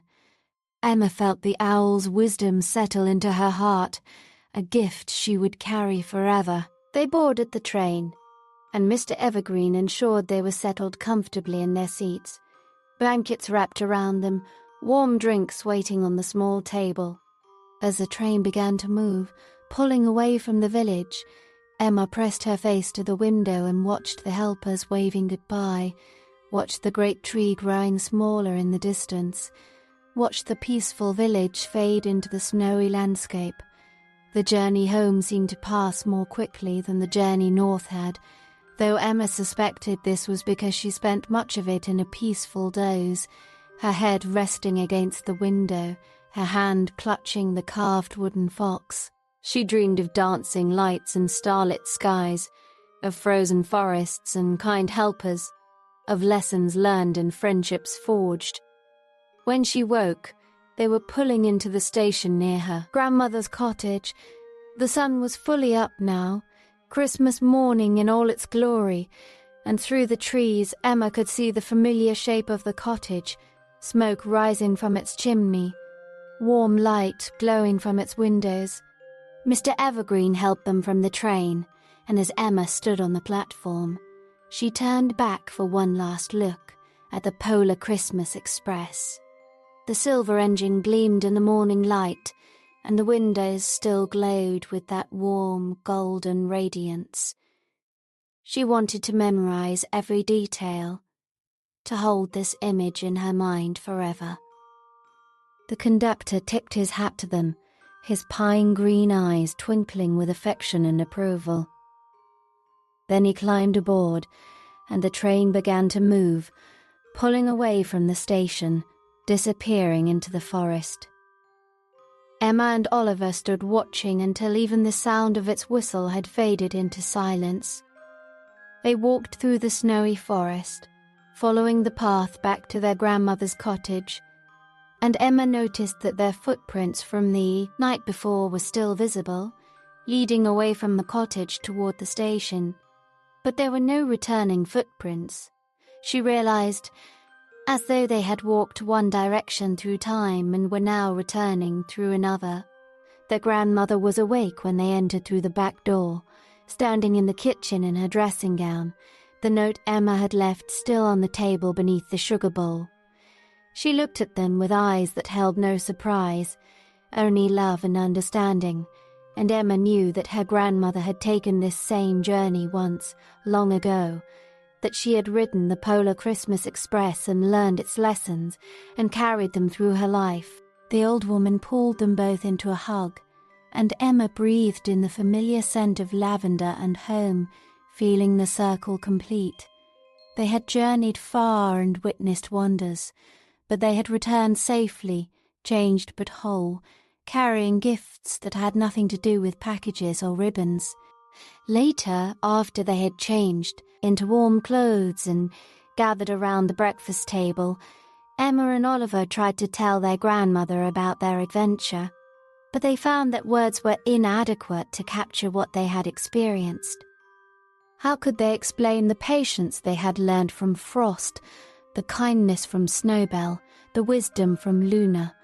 How could they describe the northern lights dancing across the sky, or the peaceful village at the top of the world, or the feeling of creating something with care and attention? Their grandmother simply smiled and nodded, understanding what they could not articulate. She showed them her own treasures from long ago, a carved wooden owl that looked remarkably like Luna, a small glass globe containing a miniature train, a felt fox that had faded with age, but was still recognizable. These were her reminders, she explained, of her own journey on the Polar Christmas Express, tokens that had helped her remember the lessons she had learned.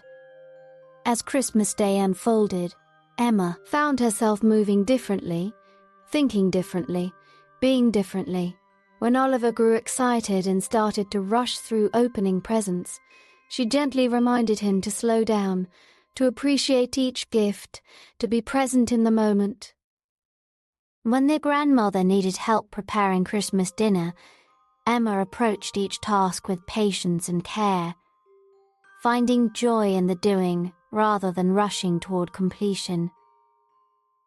That night, as Emma lay in bed, the carved wooden fox on her nightstand and the glass globe beside it, she heard a sound that made her heart leap. The distant whistle of a train, pure and clear, despite the distance. She smiled in the darkness, knowing that the Polar Christmas Express was out there somewhere, carrying other passengers on their own journeys of wonder and discovery. She closed her eyes and let sleep come, carrying with her into dreams the memories of her magical night, the enchanted forest and the dancing lights, the peaceful village and the kind helpers, the lessons learned and the friendships made. And as she drifted into peaceful slumber, she knew that the true gift of Christmas was not something that could be wrapped and placed under a tree. The true gift was the magic of wonder and connection, the joy of being present in each moment, the warmth that came from kindness and generosity, the peace that came from patience and understanding. These were gifts that would last forever, gifts that grew stronger with sharing, gifts that transformed not just Christmas, but every day of the year. The Polar Christmas Express had brought her home, but it had also sent her forth into the world carrying these precious gifts in her heart. And that, Emma understood, as sleep finally claimed her, was the greatest magic of all.